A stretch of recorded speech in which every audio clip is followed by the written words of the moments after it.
Je suis de retour. On vous parle, mais vous n'écoutez pas.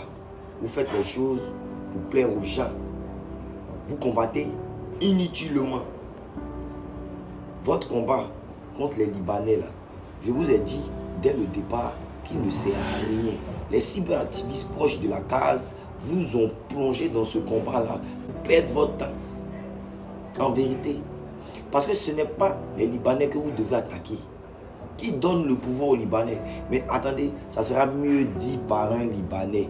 Écoutez. Là, tu sais qu'il y a les autorités aussi. Ici, là, c'est un pays, il y a une loi, non? Voilà.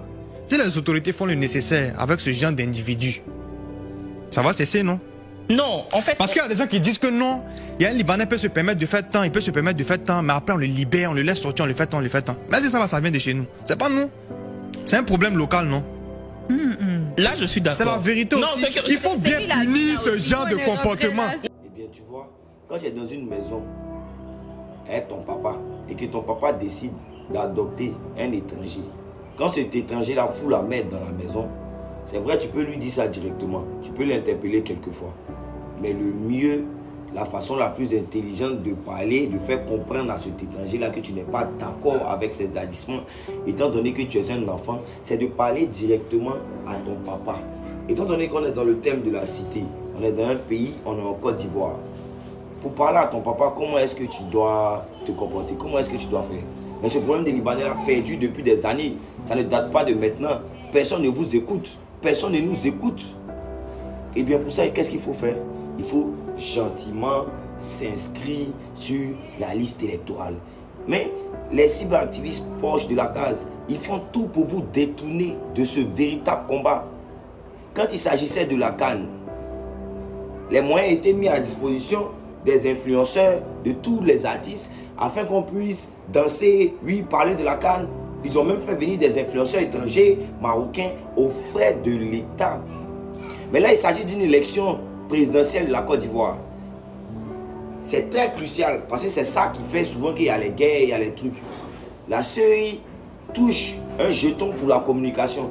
Ils peuvent prendre cet argent-là pour redonner aux influenceurs, aux artistes, pour faire la communication, mais ils souhaitent volontairement, c'est mon avis, que cela ne vous intéresse pas. Et pour ça, on n'en parle nulle part. Et bien pourquoi? Eh bien, tout simplement parce que vous ne le savez peut-être pas, mais vous êtes déjà inscrit sur la liste électorale. Et les gens votent depuis des années avec vos noms. Regardez. Venir faire mon enrôlement, c'est avéré qu'il y a quelqu'un qui vote déjà pour moi à la psychologie terminus. Et je n'ai jamais eu à voter. Je ne me suis jamais enrôlé sur aucune liste électorale. Mais cette année, je vais faire mon enrôlement. C'est avéré qu'il y a quelqu'un qui vote à ma place. Donc je voulais connaître cette personne qui vote à ma place. Parce que cette année, je vais voter. Donc vous êtes déjà fait enrôler tout à l'heure? Je me suis fait enrôler. Mais on refuse de prendre ma photo et mes empreintes. Mais ils n'ont pas pris les empreintes? Ils n'ont pas pris mes empreintes. Ils n'ont pas pris ma photo. Et on me dit que je suis déjà enregistrée sur la liste électorale. Pourtant, je n'ai jamais fait. C'est ma première fois de faire ça aujourd'hui. Maintenant, la personne... Quand tu vois ça, tu penses certainement que c'est un montage. Leurs cyberactivistes qui n'ont jamais fait la promotion de l'enrôlement, qui n'ont jamais dit à quelqu'un de partir se faire enrôler, qui n'ont jamais incité véritablement la population à se faire enrôler, ils connaissent déjà la dispute, la magouille. Tu vas penser qu'il s'agit d'un seul cas. Mais alors regardons ça encore. On verra ensemble. Quand tu as parlé, ils vont dire c'est politique. Quand c'est pas politique, il s'agit de mon identité, quelque chose qui n'est pas normal. Et mais s'il est aujourd'hui, le 30 octobre, et même inscrit sur la liste électorale, il arrive là-bas, il dit monsieur, tu es déjà inscrit, il dit jamais. Tu as déjà voté, il dit jamais, donne ta pièce. Et dans ma pièce, le moment tape mon nom sur là-bas qui s'est dit sur la liste électorale. Étant à Zagui ici depuis 2017, on dit à mon nom sur la liste électorale à Yopougon. Il dit oui, c'est vrai, il vivait à Yopougon, mais je ne suis jamais inscrit sur la liste électorale.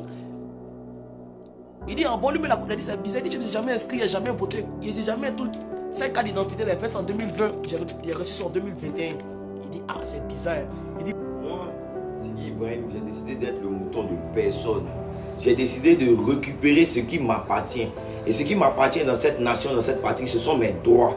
J'ai conscience que j'ai des devoirs, mais j'aimerais qu'on respecte mes droits tant que je respecte mes devoirs. Et pour cela, je demande à tous les Ivoiriens, à toute la jeunesse, d'activer votre pouvoir en faisant sortir cette carte face cachée dite Exodia le maudit. Allez-y vous enrôler sur la liste électorale.